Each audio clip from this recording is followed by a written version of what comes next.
well, this is my presentation. I'm going to show you how to build a better smart home. A little bit about me. I'm a front-end dev of 8 years. I'm a maker, UX certified.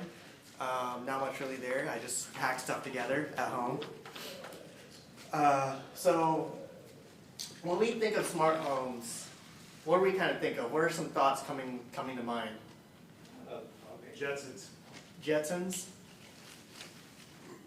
Automation in general. I want the lights to turn on without me Yeah. thinking about it. Yeah, just in general, making things easier. You just want, you want that ubiquity of like something easy to use. You probably think you'd want it to be secure, right? After seeing some of the earlier presentations. So here I've got some movies about smart homes. This is Smart House from the 90s. It's older than I am. It's a Disney Channel movie. The premise is... I'm sorry, sir. Did you say a movie from the 90s and it's older than you are? Yeah, I'm 25. I turned 25 today. Thank you, thank you.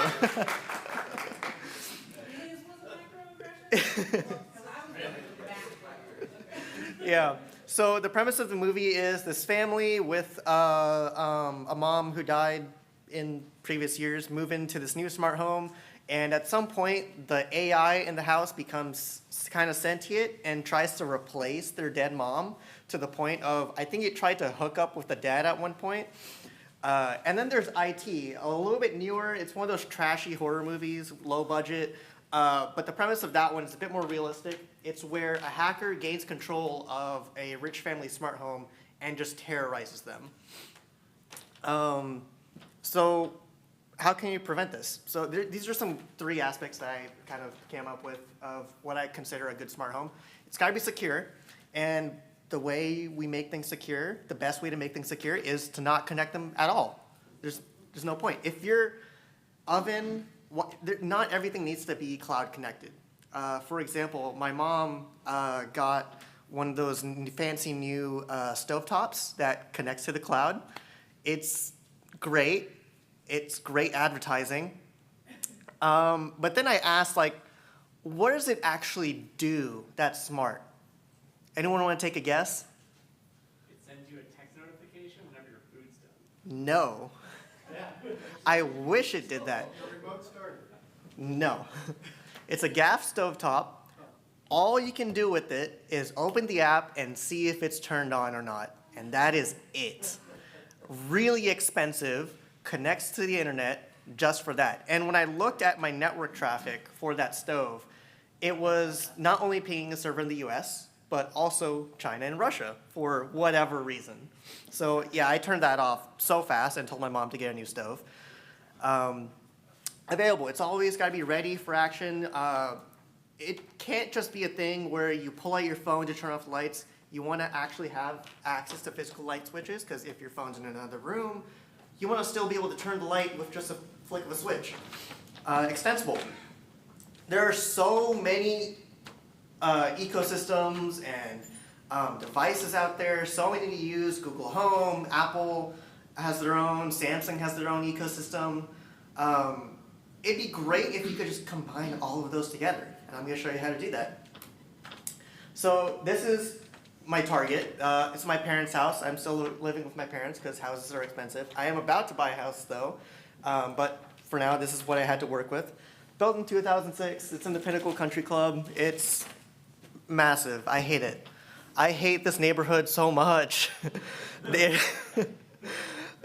When I was a child, we rode bikes in the neighborhood, and then when I'm leaving the neighborhood, I get stuck behind a bunch of 12-year-olds in the golf cart.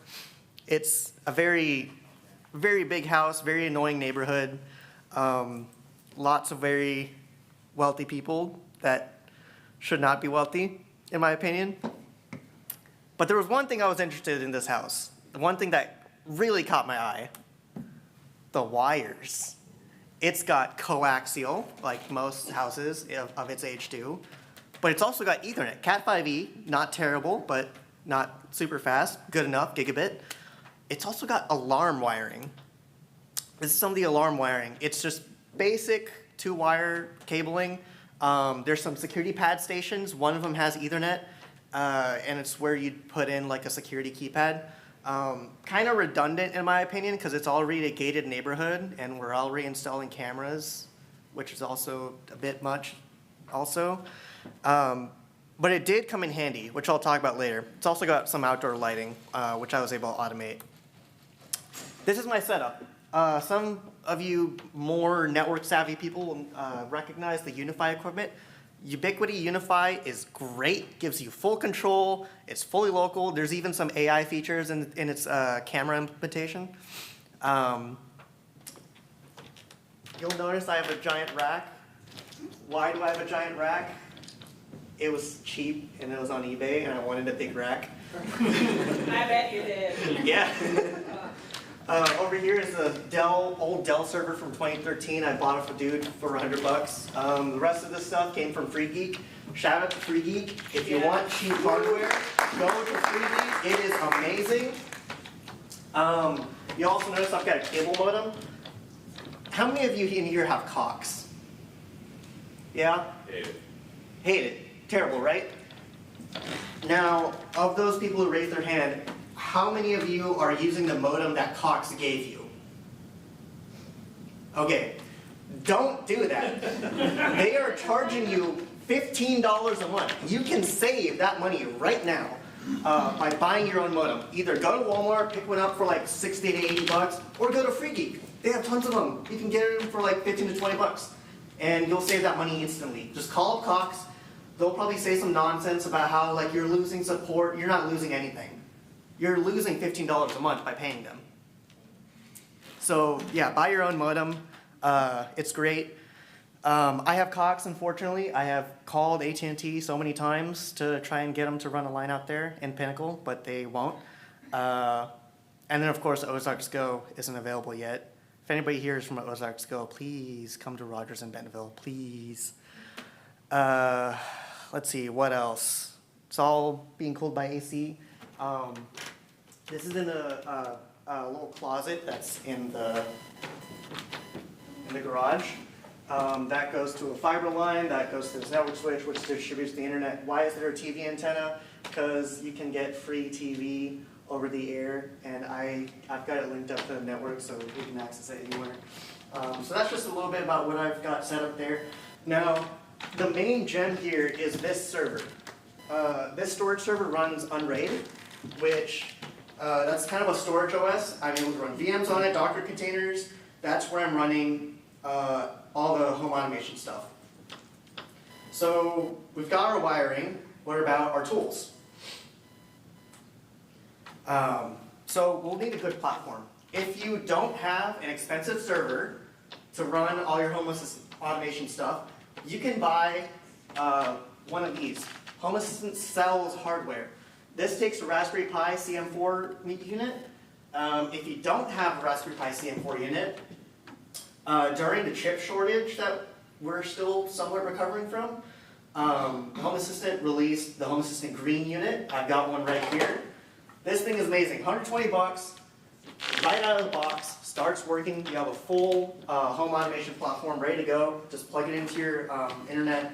It doesn't have any wireless capabilities, but you can add wireless capabilities with one of the USB ports. Connect a Zigbee module, Z-Wave, Thread if you're into that. I personally don't like Thread, and I'll talk about it in a bit. 120 bucks, really cheap. Now we need some tools, some things to automate. Literally anything with an ESP32 or 8266 inside is great, especially with Home Assistant. Shelly is my personal favorite. Sonoff is, I think, US based if you want to go that route. But Shelly has some great stuff. I've got some Shelly relays here. This is the full-size Shelly Plus One. It can do full 15 amps, 120 volts, or 240 volts if you're in the UK. Shelly is based in the UK. That's the one caveat. This thing used to be like 15 bucks, now it's like 30. The Shelly Mini used to be $8, now it's 15. Thank you, Trump. And the cool thing about this is Shelly really likes it if you just do your own thing. They don't care what you do with these. they actually have the pins exposed to the ESP32 inside, so you can reprogram it with whatever you want, which is where these come in. This is ESPHome and Tasmota. I use ESPHome because I find it more user-friendly, but Tasmota has other benefits too. They're both amazing. You can flash these things with whatever firmware you want. You can get, Shelly has their own firmware on it, which gives it cloud features. Their cloud is pretty secure. I'd say it's safe to use if you want to just use it out of the box. But personally, I would flash it with ESPHome. Get it full bare bones, full minimal, only working with your network. It'll work with MQTT. It's great.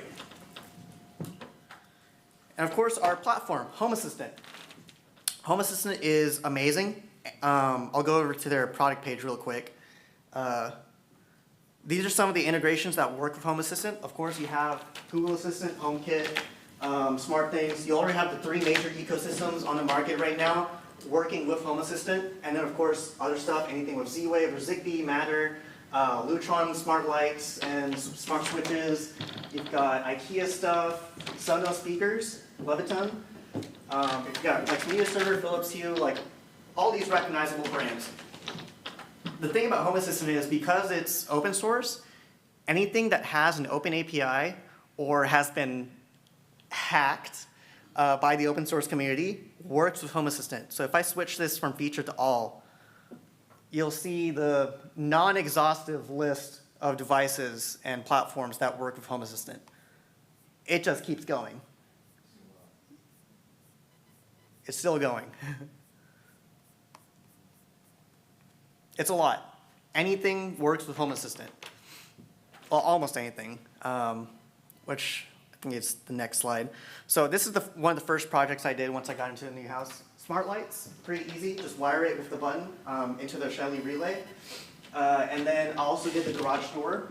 All I did was splice this into the pins where the button controls the motor, the little button you have on the wall, and it just works. It's super fast. There is one caveat though. You have to have a dumb garage door. If you have a smart garage door, like one of the newer Liftmaster Chamberlain Security Plus garage doors, you're going to run into some trouble. They kind of ran afoul of the open source community by restricting some of their stuff. Their CTO put out a statement actually saying how they made the decision to prevent unauthorized usage of the MyQ ecosystem through third-party apps. It's so they can continue to provide the best possible experience for their, I doubt it's 10 million plus users, and authorized partners, and a whole bunch of other corporate bullshit. This is what they did. Not only did they cut off access to their API, they also went ahead and obfuscated the signal between the button you put on the wall, just the button, and the motor. Everybody here knows from high school physics how a button works. It's just open, close. They turned it into a serial signal to where you can't use it. You can't put in a Shelly relay or anything like that. And you're pretty much out of luck. Or at least I would say that if someone hadn't broken through their shit security. This is the RAT GDO32. It decodes Shelly's, Liftmaster Chamberlain's Smart Security Plus protocol, and essentially does what Shelly does, but with some more features. So they actually have a version called the RAT GDO Disco, which gives some extra features like presence detection for your car. It'll shine a laser so you can, it'll help you park in the garage and all sorts of other stuff. It's great. And this is my favorite part right here. Does not require a subscription service. Totally free once you buy it and install it. It costs under $100, a little bit more than the Shelly, but you get to use it with your smart garage door, and your smart garage door will still work if you want to use that dumb MyQ app. This is my second project, the front door. So what I got is, my mom wanted a smart front door, smart lock, whatever, to access the house. So I got the Level Plus bolt. I got the basic version, and I'll tell you why. Matter, the new kid on the block, the new standard touted by Google, Apple, in my opinion, it's not great. And it loses connection a lot. I was having issues with it. It wasn't stable. So I just went to plain Jane Bluetooth. I've got an ESPHome, ESP32 running ESPHome behind this wall panel here. And it's all powered through the alarm wiring that I mentioned earlier. Pretty useful. And that's also connected to a tablet. This is a basic, one of the cheapest tablets you can get, an Amazon Fire tablet. And I've got it running a web browser hooked up to, pointed to a Home Assistant dashboard.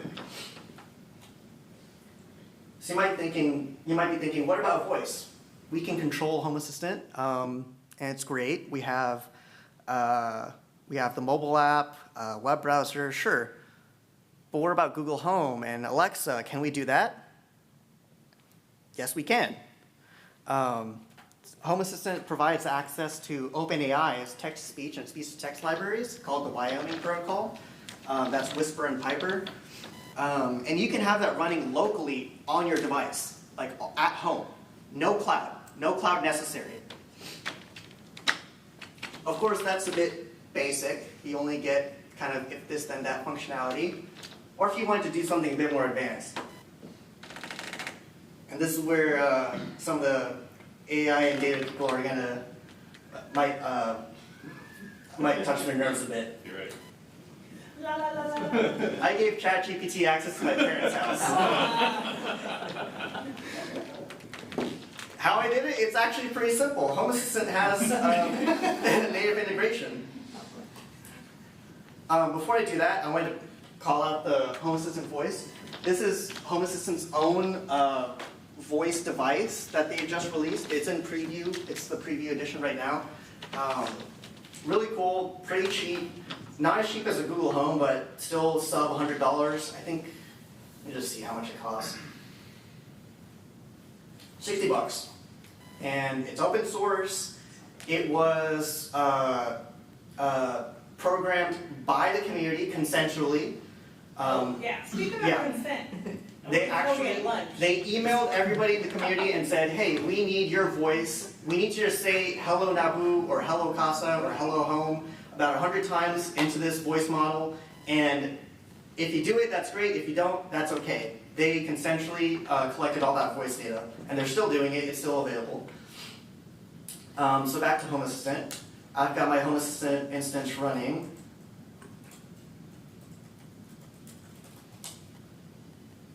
This is my Home Assistant dashboard. I've got the front log, some of the outdoor lights, thermostats, and all that stuff.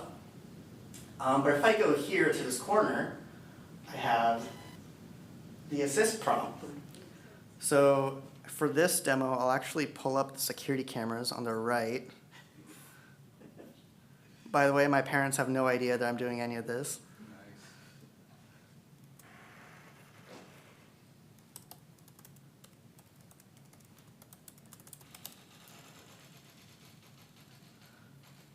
Let's go to cameras and pull up. Looks like some of the cameras aren't loading. There we go. Where's the garage cam? I'm looking for the outside garage cam. I don't think I've added it to Home Assistant, so I'll just load it in on Unify.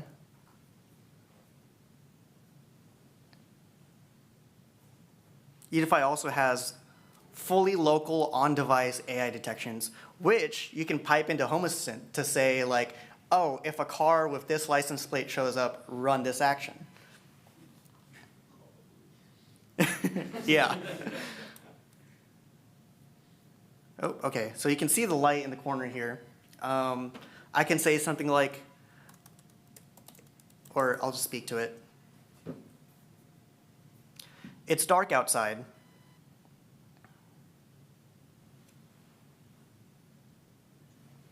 Huh? It's still running. Yes.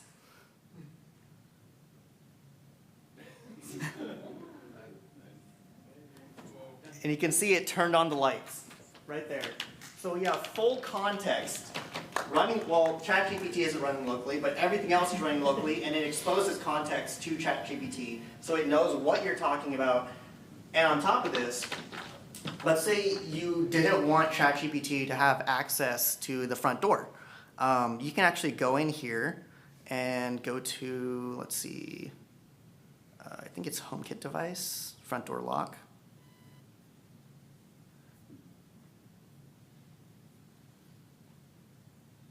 I forget where it is, but you can choose what Chat-GPT has access to. So if you say didn't want it to know that there's a front door lock available that it can control, you can just turn that off and still have local control through Home Assistant. What else? I should probably turn off those lights before my parents complain. I've, of course, got the garage door. It's much faster than MyQ. Even with the video delay, that was pretty much instant. I think my sister's at home. She's probably wondering why the garage door is opening and why the lights are turning on and off. Exactly. So yeah, any questions?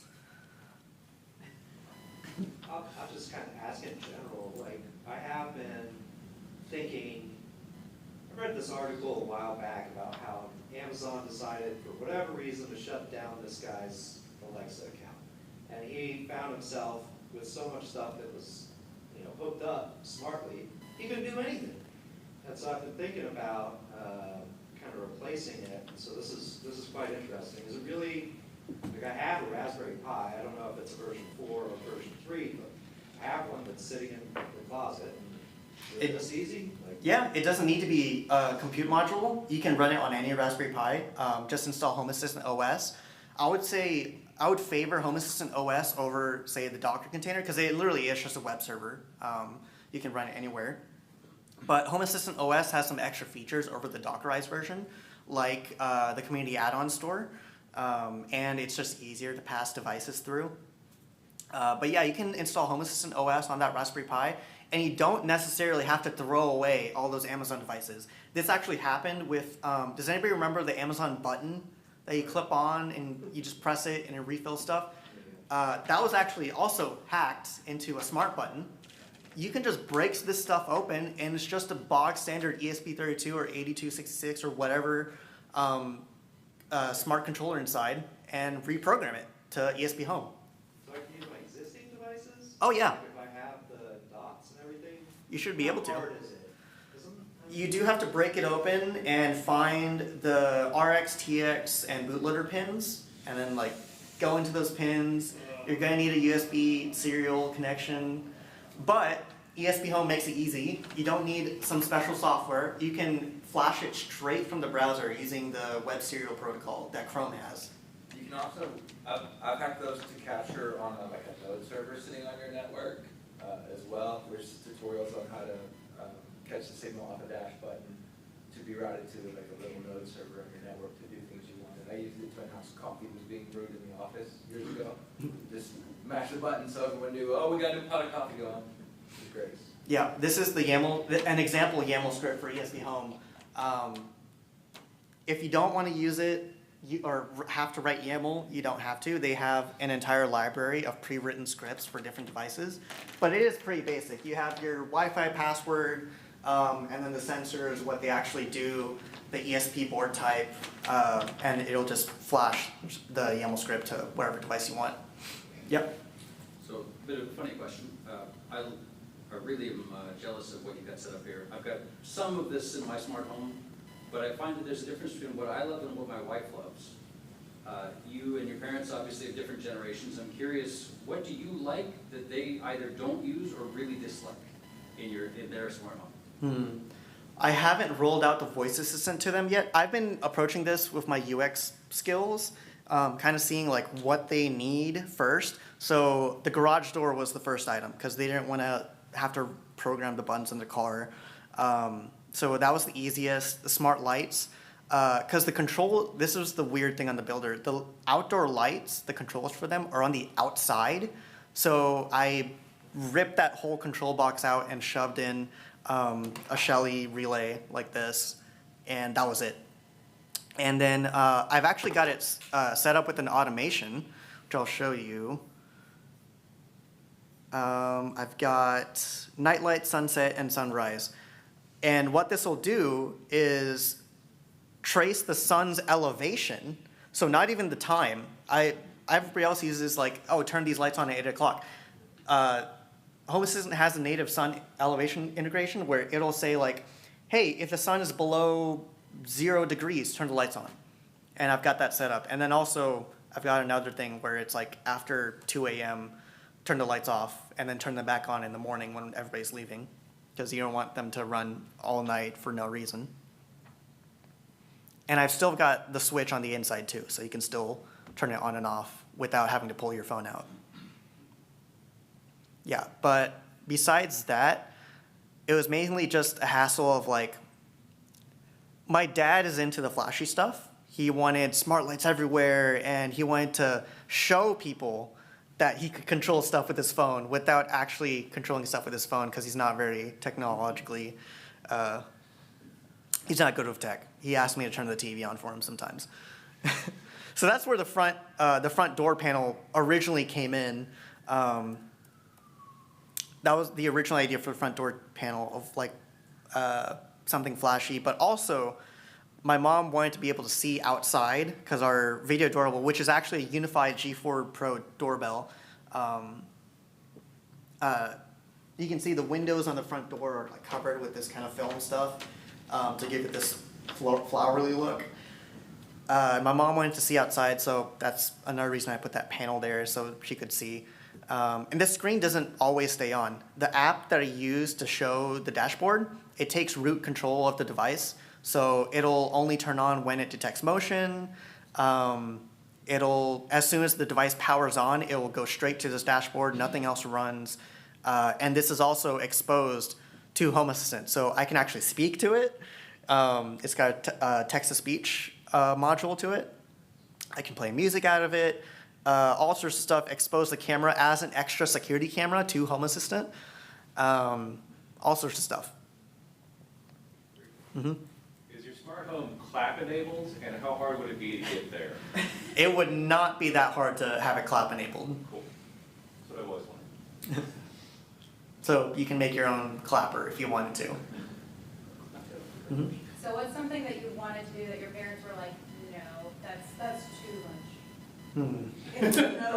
Have you told them about that specific thing yet?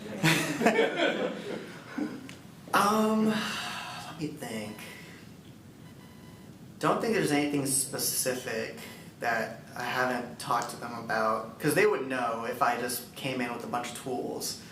I did want to completely smartify the entire HVAC system, and for that I'd have to put like smart shutters on all the vents. They didn't like that because it's too expensive. But I could potentially give AI a full control of the HVAC system to where it's a perfect like 72 degrees in every single room. Because when you have your HVAC running, it's cold in one room, it's hot in another. It's never level because they only have one thermostat that's reading the temperature, and it's like in the hallway. So I wanted to fix that, but they didn't want that. Because also the living room is tall, very tall, double height. Yeah, there. And I'd have to climb up on the ceiling, and they didn't like that. Oh, look, my cat's there. And are you prepared to live near them for the rest of your life? No, I want to move out. I want to move out so bad. That's why I bought this, actually, so I could have my own Home Assistant in wherever I move to. I'm still keeping the server at their place, of course. I have remote access to all of it.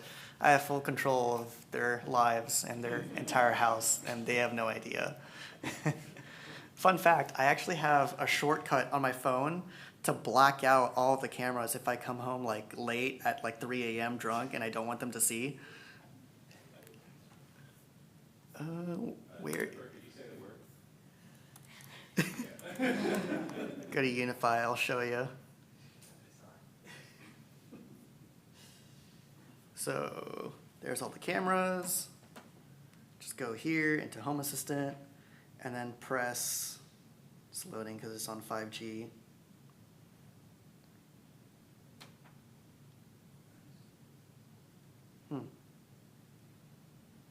Great, live demo stuff. It's not loading. But I could basically black out all these cameras with one push of a button. We're calling your parents. You'll black out the phone before you do. I know, right? They've noticed a few times, and then I just say, oh, I'm running a system update overnight. They're like, why aren't the cameras working during a weirdly specific time? What made you decide to go through the pain and discovery of everything that you're presenting today? So it started with the internet. So in our old house, it only had coaxial, no Ethernet. And then I found out you could use this thing called a Mocha adapter to run Ethernet through coaxial. So I got direct full gigabit internet in my office without Wi-Fi. And then we moved into this new house. We have Ethernet running all over the place. I'm like, what else can I do with this? And then, of course, the lights on the outside with the controls on the outside were the trigger. I was like, we don't want to pay an electrician just to bring one light switch on the inside. And also, how can I automate this without the janky time box that they have set up with a rotary dial to set up like hours where you want the lights to turn on? I want it to be smart. So that's where I went. And then the next thing I did was convince my dad to run cameras outside the whole house. And I got the Unify cameras, which have AI detections and stuff like that, which you also don't have to use. There's actually, I just remembered another tool called Frigrate, which I'm loosely experimenting with, but I can't get my old gaming PC that I converted into a server to run. Frigrate is a fully local network recording video tool. It can ingest so many cameras through a YAML script. You can expose Unify cameras through an RTSP stream to Frigrate, and it's got local processing AI. What you can do is get one of those Google Coral units, install it in your server, and it'll have fully local audio and video detection. I actually used it a while back. I don't think I have a picture of it anymore, but it was able to detect my cats with 62% confidence. And it showed a little overlay on the screen saying cat and human with me next to it. But yeah, and you can expose it to Home Assistant with a native integration. Say like when a dog barks, you can have it play a giant siren outside your house to shut it up. Or if a certain car drives by, it'll send you an alert. If you happen to hear a specific bird noise, you can run an action based off of that. It's got a giant list of stuff you can detect. So yeah, local object detection. Have you played with any of the like smart outlets? Like if Smart you were, outlets. yeah, like you could turn off where you plug in. I guess that's an outlet, right? Yes. So Shelly has their own smart outlets, but personally, I prefer the Sonoff ones. The one thing I prefer Sonoff over Shelly, just because they're cheaper. But these smart plugs do work with Home Assistant. You can also, break it apart, reprogram it with ESPHome, which is what I did. I ended up breaking one of them because I didn't have the pin in the right place. But besides that, it works perfectly. I used this for the Christmas tree when it was Christmas time. So I had it turn on and off with the outdoor lights. So when it comes nighttime, it'll turn on automatically. Yeah, pretty straightforward. So do you also do Halloween lights? Yeah, with Yep. explosives. That's so cool. Yeah, like I said, anything that has an open API or someone's hacked to have an open API works with Home Assistant. I think I'm running over time. Any last minute questions? Perfect, thank you.